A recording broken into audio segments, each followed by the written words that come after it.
আপনি কি না জেনে ফেসবুকে রিলস ভিডিও আপলোড দিচ্ছেন? তাহলে একটা বড় ভুল করছেন। অনেকে প্রতিদিন রিলস ভিডিও আপলোড দিচ্ছে, কিন্তু সঠিক নিয়ম না জানার কারণে তারা মনিটাইজেশন পাচ্ছে না। ফেসবুকে শুধু ভিডিও দেখে টাকা দেয় না, ওদের কিছু নিয়ম আছে যেগুলো না মানলে আপনি কিছুই পাবেন না। তাই আজকের ভিডিওতে আমি দেখাবো কিভাবে সঠিকভাবে ভিডিও আপলোড দিলে আপনার রিচও বাড়বে এবং ইনকামও শুরু হবে। তাহলে চলুন শুরু করা যাক। প্রথমেই আপনার রিলসটা আপলোড দেওয়ার জন্য ক্রিয়েট রিলসে চাপ দিন। তারপরে যে ভিডিওটা আপনি আপলোড দিবেন সেটাকে চয়েস করুন। এবার দেখেন এখানে 6টা অপশন পাবেন। 6টার মধ্যে প্রথমে যে কাজটা করতে হবে, আপনার ভিডিওর মধ্যে যদি অনেক পরিমাণ নয়েজ থাকে এই অপশনটা সিলেক্ট করবেন। যদি নয়েজ না থাকে এটা সিলেক্ট করার দরকার নেই।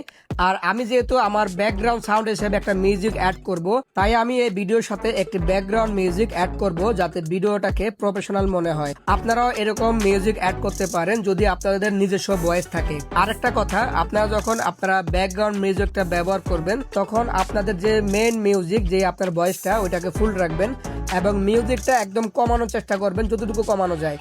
কারণ এটা যদি আপনার ভয়েস থেকে বেশি থাকে মিউজিকটা, আপনার যে কোনো সময় কপিরাইট সমস্যা বা অন্যান্য সমস্যা আসতে পারে। তাই এখানে সতর্ক থাকবেন যাতে কোনো গান বা শুধু মিউজিক না থাকে। এর পরে কাজটা হচ্ছে এই ভিডিওর সাথে ম্যাচিং করে একটা টাইটেল লিখবেন। তো আমার কাছে আগে থেকে ChatGPT কে দিয়ে টাইটেল বানানো ছিল। টাইটেলটা হতে হবে 10 থেকে 400-র মধ্যে। 10-এর কম সংখ্যা দিলে এই টাইটেল হবে না এবং 400-র উপর হলে এই টাইটেল হবে না, আপনার ভিডিওতে ক্লেম আসবে। এবার ডেসক্রিপশনের নিচে যে হ্যাশট্যাগ গুলো ব্যবহার করবেন, 3টার বেশি হ্যাশট্যাগ ব্যবহার করবেন না, সর্বোচ্চ 6টা। এর বেশি যদি আপনি হ্যাশট্যাগ ব্যবহার করেন তাহলে আপনার ভিডিওতে ভিউ আসবে না, আপনার ভিডিও ভাইরাল হবে না। তারপরে আসি লোকেশন। এখানে লোকেশন অবশ্যই দিবেন। আপনি যদি বাংলাদেশে হয়ে থাকেন অবশ্যই এখানে বাংলাদেশের লোকেশন দিবেন, অথবা আপনি যদি অন্য কোনো কান্ট্রির হয়ে থাকেন এখানে অন্য কোনো কান্ট্রির লোকেশন অবশ্যই দিতে হবে। এখন আসি থাম্বনেল ব্যবহার করা। উপরে একটা এডিট অপশন আছে, এখানে ক্লিক করুন। এখানে ক্লিক করার পরে আপনার ভিডিওটার কোন থাম্বনেলটা আপনার প্রথম শুরু থেকে আসবে ওইটা সিলেক্ট করবেন। থাম্বনেলটা খুবই ইম্পর্টেন্ট, কারণ থাম্বনেল যদি সিলেক্ট না করেন আপনার ভিডিওটা কোন টপিক নিয়ে বানিয়েছেন দর্শক বুঝবে না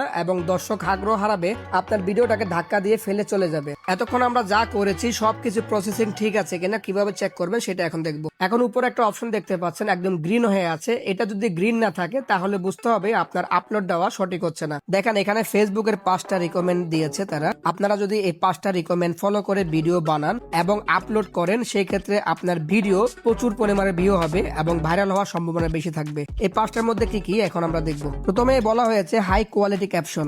এখানে বলা হয়েছে আমরা ভিডিওর মধ্যে যে টাইটেলটা ব্যবহার করি এই টাইটেলটা হতে হবে 10 থেকে 400-র মধ্যে এবং আপনি সর্বোচ্চ 6টা হ্যাশট্যাগ ব্যবহার করতে পারবেন। 2 নম্বরে যেটা বলা হয়েছে your video resolution is 720p or higher. এখানে কি বলেছে, এখানে বলা হয়েছে আপনি যে কোনো অ্যাপস দিয়ে যখন ভিডিওটাকে এক্সপোর্ট করেন এডিটিং শেষে তখন রেজলিউশন রাখবেন 1080 এবং ফ্রেম রেট রাখবেন 30। এই দুইটা যদি ঠিক থাকে আপনার এই অপশনটা ঠিক থাকবে। এবার দেখে 3 নম্বর কি বলা হয়েছে, your using a mobile friendly expect ratio. আপনি যখনই রিলসের জন্য ভিডিও করবেন মোবাইলটাকে খাড়া করে ধরবেন, চ্যাপটা করে নয়। আর আপনি যদি ক্যাপকাট দিয়ে ভিডিও এডিটিং করেন, যখনই ভিডিও এডিটিং করবেন আপনার এক্সপেক্ট রেশিওটা ঠিক করবেন। আমরা এখন এক্সপেক্ট রেশিওতে চাপ দিব। তারপরে আমরা শর্টস ভিডিওর জন্য 9:16 ব্যবহার করব। এটা শুধু শর্ট ভিডিওর জন্য, যে কোনো ইউটিউব হোক আর ফেসবুক হোক আপনার এই অপশনটাকে বেছে নিয়ে আপনারা ভিডিও এডিটিং করবেন। আর এগুলো ফলো করে আপনি যদি ভিডিও এডিটিং করেন আপনার এই অপশনটা ঠিক থাকবে। এবার আসি 4 নম্বর অপশনে। এখানে বলা হয়েছে your video is longer than 10 seconds.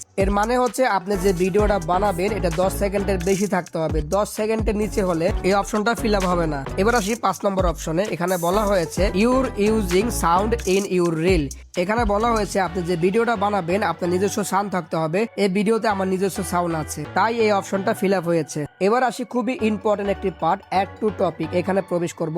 এখানে প্রবেশ করার পরে আপনি কোন রিলেটেড ভিডিও বানিয়েছেন আপনার ভিডিওর সাথে মিল রেখে এখান থেকে যে কোনো 3টা অপশন আপনি বাছাই করতে পারবেন। তো আমি আমার ভিডিওর সাথে মিল রেখে 3টা অপশন বাছাই করব, কনসুমার ট্যাগ, টক শো এবং কমেডি। আপনি যদি এই অপশনটা ফিল আপ করেন অ্যালগোরিদম বুঝতে পারবে আপনার ভিডিওটা কোন টপিক নিয়ে বানানো এবং আপনার দর্শকদেরকে খুঁজে বের করে তাদের কাছে আপনার ভিডিওটা পাঠিয়ে দেবে এবং আপনার ভিডিওতে ভিউ বেড়ে যাবে। এবার আসি অ্যাড টু প্লে লিস্ট। এটা যদি আপনার বানানো না থাকে বানিয়ে নেবেন, কারণ এটা খুবই ইম্পর্টেন্ট। এখানে একটা ক্লিক করে দিন। এখানে ক্লিক করলে কি হবে, আপনার ভিডিও একটার পর একটা আসতে থাকবে। যে আপনার ভিডিও দেখবে তার কাছে একটার পর একটা আপনার অটোমেটিক ভিডিও আসতে থাকবে, তাই এটা করে রাখবেন। এবার আসি translate your voice with Meta AI. এখানে ক্লিক করুন। তারপরে এখানে একটা বাটন দেখবেন, এই বাটনটা অন করুন। একে একে 3টা বাটনই অন করে দিন। এটা অন থাকলে আপনার ভিডিও শুধু বাংলাদেশে সীমাবদ্ধ থাকবে না, পুরো ওয়ার্ল্ডে এআই আপনার ভিডিও দেখবে এবং আপনার কথা বুঝতে পারবে। এখন আপনার সবকিছু ঠিক থাকলে শেয়ার নাও বাটনে ক্লিক করে দিন। আর ভিডিওটা কেমন হয়েছে অবশ্যই কমেন্টে জানাবেন। আপনারা কমেন্টে জানালে আমাদের অনেক ভালো লাগে। আর লাইক কমেন্ট শেয়ার করতে ভুলবেন না। আর এই ধরনের আরো আপডেট ভিডিও পেতে আমাকে ফলো করে রাখুন। ধন্যবাদ সকলকে।